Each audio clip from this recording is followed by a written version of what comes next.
Guys మీరు చూస్తున్నారు allrounder #90s. ఈరోజు మనం 45 మూవీ రివ్యూ గురించి చెప్పబోతున్నాను. ఈ మూవీ చాలా బాగుందండి. విజువల్స్ కూడా చాలా బాగున్నాయి. కాన్సెప్ట్ మాత్రం ఒకటే.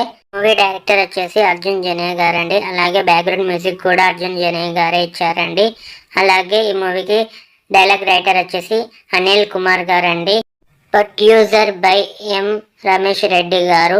ఈ మూవీలో లీడ్ యాక్టర్స్ వచ్చేసి శివరాజ్ కుమార్ గారు, ఉపేంద్ర గారు, రాజ్బీ శెట్టి గారు. ఈ ముగ్గురు మధ్యలోనే సినిమా స్టోరీ అనేది జరుగుతుందండి.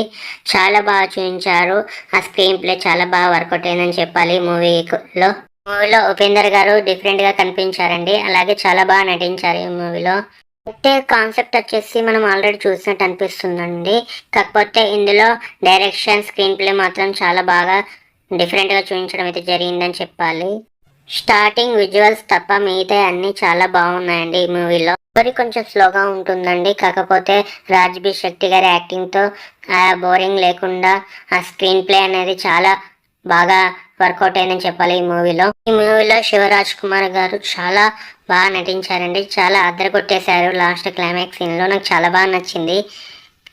ఈ మూవీలో మన హిందూ పురాణం కాన్సెప్ట్ అయితే చూపించడం అయితే జరిగిందండి. అయితే ఈ మూవీ మీకు ఎలా అనిపించిందో ఖచ్చితంగా కామెంట్ బాక్స్లో కామెంట్ చేయండి. అలాగే ఎవరైతే చూడని వాళ్ళు ఉంటే ఖచ్చితంగా థియేటర్లోకి వెళ్ళి ఈ మూవీని చూడండి. నా వీడియో నచ్చినట్టయితే లైక్ చేయండి, కామెంట్ చేయండి. ప్లీజ్ నా ఛానల్ని సబ్స్క్రైబ్ చేసుకోండి. Thank you for watching the video.